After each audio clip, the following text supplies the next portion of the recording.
எக்கனாமிக்கலாக Dubai சுற்றி பார்க்குறதுக்கு எப்படி அப்படிங்கிற டிப்ஸ் நான் தரேன்னு சொல்லியிருந்தேன் இல்லையா? இது உங்களுக்கான tips. Starts from visa.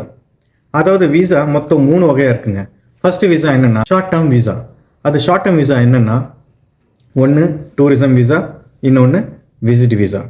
Tourism வீசாவும் விசிட் வீசாவும் starts from 48 hours, 96 hours, 14 days visa, 30 days visa, 60 days visa and 90 days visa.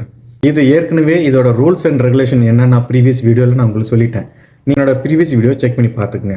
Third visa என்னென்னா ரொம்ப இன்ட்ரெஸ்டிங்கானது. அது என்னென்னா 5 years டூரிசம் விசா. அதாவது செல்ஃப் ஸ்பான்சர்டுங்க. யார்கிட்டையும் போய் ஸ்பான்சர் பண்ணுங்கன்னு கேட்க வேண்டிய அவசியமே இல்லை. உங்களுக்கு நீங்களே ஸ்பான்சர் பண்ணிவிட்டு நீங்கள் விசாவை அப்ளை பண்ணலாம். அது மட்டும் இல்லை, உங்களோட விசா கூட சேர்ந்து உங்களோட ஃபேமிலிக்காகவும் நீங்கள் அப்ளை பண்ணலாம். அதுக்குண்டான அப்ளிகேஷனோட QR கோடு நான் கீழே கொடுக்குறேன். உங்களுக்காகவும் ப்ளஸ் உங்களோட ஃபேமிலிக்கு அப்ளை பண்ணுறதுக்கு உண்டான QR கோடை நான் கொடுக்குறேன்.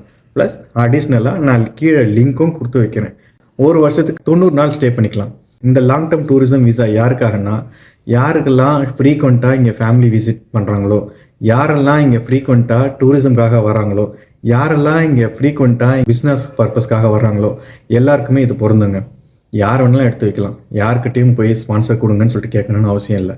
உங்களுடைய ஃபினான்ஷியல் கேப்பபிலிட்டிக்கு ஏற்ற மாதிரி உங்களுக்கு விசா அப்ரூவ் ஆகிடும். நீங்கள் அப்ளை பண்ணிவிட்டு இங்கே ஊர் சுற்றி பார்க்கறதுக்கு எப்போ வேணாலும் வரலாங்க.